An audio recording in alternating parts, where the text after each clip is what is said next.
semua, balik lagi di GEP Media Channel bersama Kak Madani. Di video kali ini kita akan bahas prediksi soal SNBT Literasi Bahasa Inggris.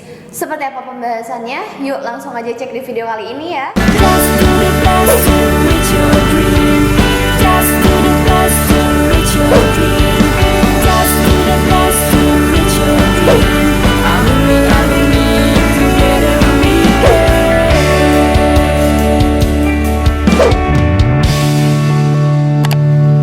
Kapan lagi kamu bisa ikutan tryout UTBK gratis di GP Media? Kalau bukan sekarang, ikuti syaratnya dan kirim bukti screenshot di gpmedia.id ya, jangan sampai ketinggalan. Buat kalian yang lagi cari tryout SNBT dan ujian mandiri untuk masuk PTN, kita punya solusinya.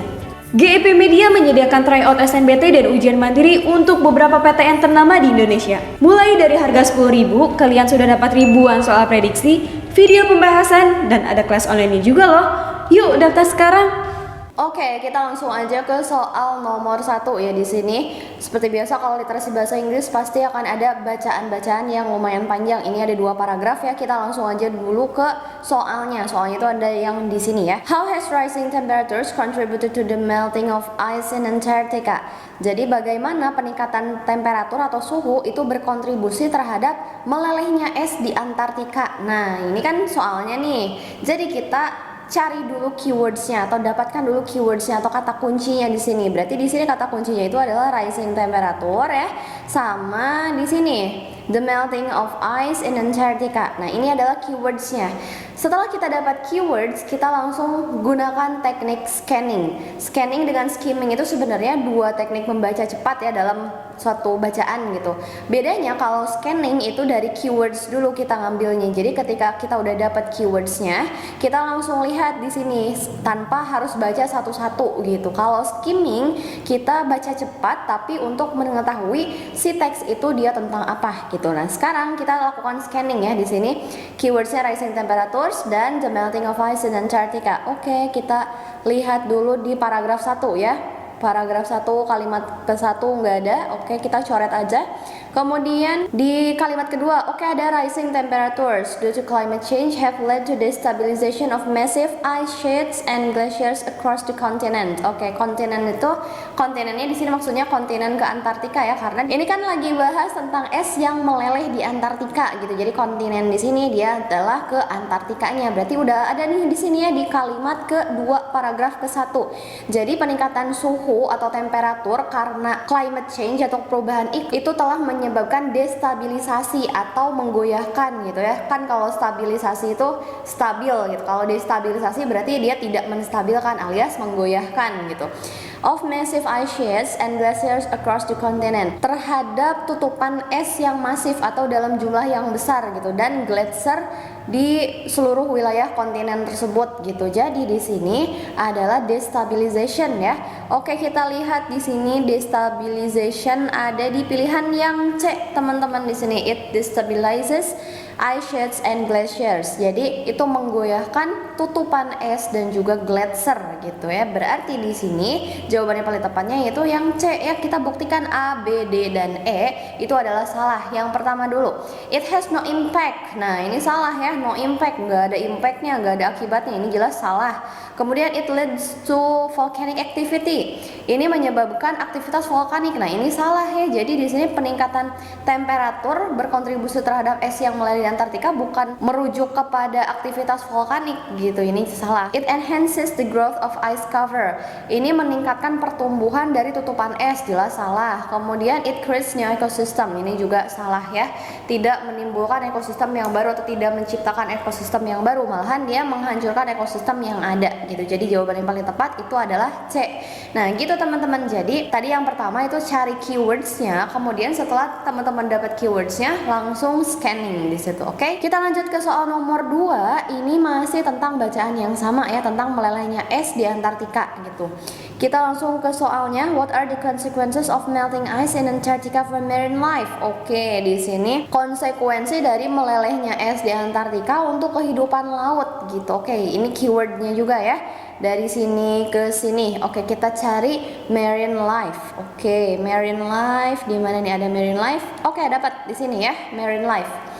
Coba kita lihat dulu di sini, researchers are closely monitoring the pace of ice loss and studying its impact on marine life. Oke, berarti dari sini ya kita fokusnya, as well as potential consequences for coastal communities. Nah, jadi di sini belum disebutkan ya impact terhadap marine life-nya itu apa, tapi di sini masih dalam bentuk studinya gitu. Kemudian kita lihat dulu di sini Antartika. Oke, ini menjelaskan tentang benua Antartika bahwa itu adalah kontinen atau daerah yang paling dingin dan paling kering di bumi. Terus dia itu mengalami pengurangan dari tutupan esnya. Nah, di sini ada contoh kasusnya itu adalah Antarctic Peninsula. Peninsula itu artinya semenanjung.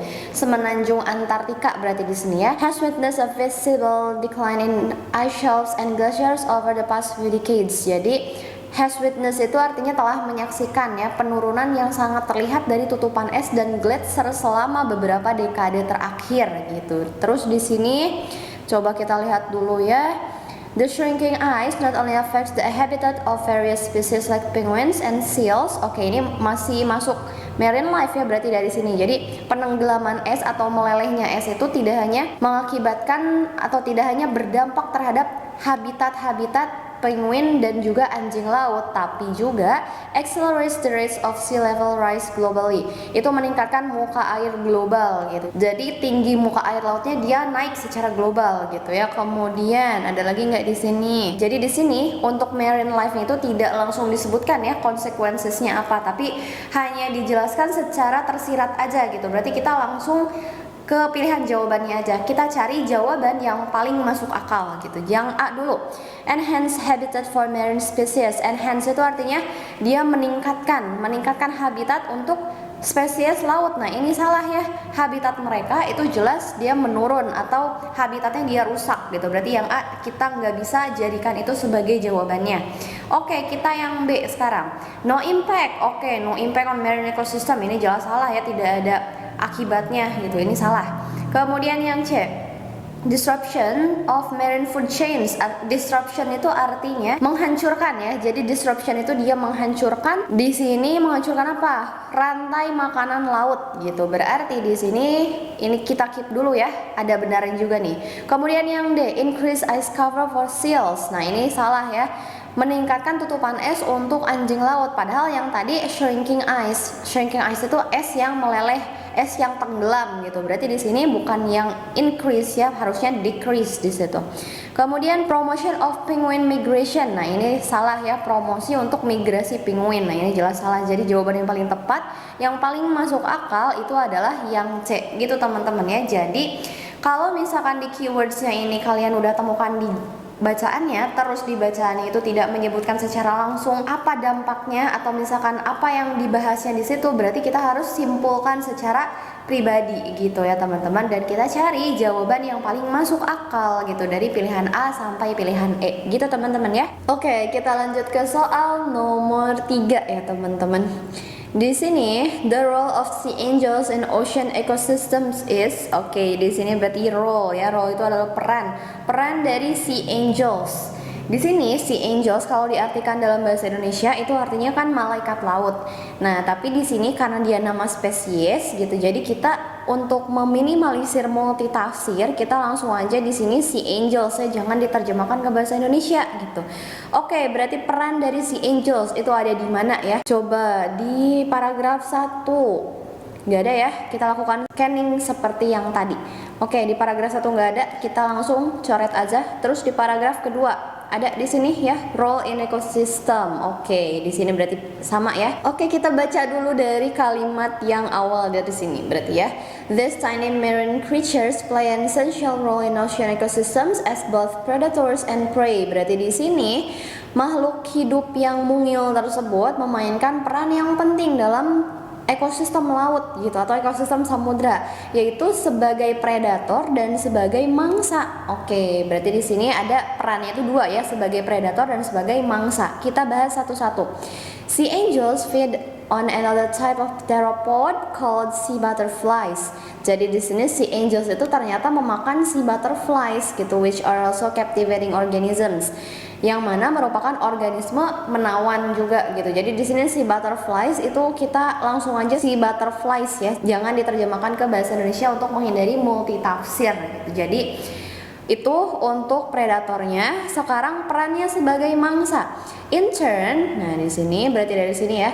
Sea angels themselves serve as a vital food source for various marine animals. Nah, jadi di sini sea angels tadi dia adalah sebagai sumber makanan yang penting untuk berbagai organisme laut lainnya. Oke, itu perannya berarti ada dua, predators and prey. Yang pertama dulu yang A, kita langsung ke pilihannya. They create coral reefs. Ini jelas salah ya, mereka menciptakan terumbu karang. Ini salah. Kemudian yang B, they produce bioluminescence. Mereka memproduksi bioluminescence. Nah, ini jelas salah juga ya, teman-teman. Kemudian they serve as predators of large fish. Ini juga salah. Mereka itu predator, betul predator, tapi bukan terhadap large fish, tapi terhadap sea butterflies gitu. Jadi bukan ikan yang besar, tapi terhadap sea butterflies. Oke, kemudian lanjut yang D. They consume sea butterflies. Nah, ini yang betul ya, mereka mengkonsumsi atau mereka memakan sea butterflies. Oke, kita langsung aja pilih yang D jawabannya.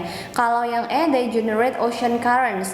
Mereka mengenerate atau mengatur gitu ya, atau di sini mendominasi juga bisa, tapi di sini kita artikan sebagai atur aja. Jadi mereka mengatur ocean currents atau arus laut. Jadi di sini salah juga ya, jawaban yang paling tepat itu adalah yang D. Oke, nomor keempat ini masih sama bacaannya seperti nomor ketiga tadi ya. Kita lihat dulu, the word has the same meaning as. Oke, kata tersebut ya memiliki arti atau makna yang sama dengan apa? Di sini hanya ada satu kata yang dia itu dicetak tebal atau di bold ya. Di sini nih ada enigmatic ya, enigmatic. Kita tulis dulu di sini. Enigmatic kalau diartikan ke dalam bahasa Indonesia itu artinya penuh teka-teki. Oke, berarti kita cari sinonim dari penuh teka-teki ini. Berarti cuma ada satu ya jawabannya, langsung aja kita tembak yang B, mystery. Karena mystery itu dia artinya penuh teka-teki juga gitu, yang belum terjawab. Berarti kalau teka-teki itu kan. Kalau yang A itu answer. Answer artinya jawaban, ini salah. Kemudian yang C, beautiful. Beautiful artinya cantik atau elok atau rupawan ya, ini juga salah. Kemudian bravery. Bravery itu artinya berani gitu, ini juga salah. Kemudian yang E itu bright. Bright itu artinya bercahaya atau bersinar atau cerah atau terang gitu ya, ini juga salah. Jadi jawaban yang paling tepat itu adalah mystery. Sinonim dari enigmatic itu adalah mystery. Oke teman-teman, sekarang kakak punya satu soal latihan untuk kalian. Ini bacaannya masih sama seperti soal nomor 3 dan nomor 4 yang tadi, cuman soalnya aja yang berbeda ya. Jadi silakan kalian jawab dan seperti biasa share jawabannya di kolom komentar ya. Sekian pembahasan di video kali ini, semangat belajarnya and see you in the next video.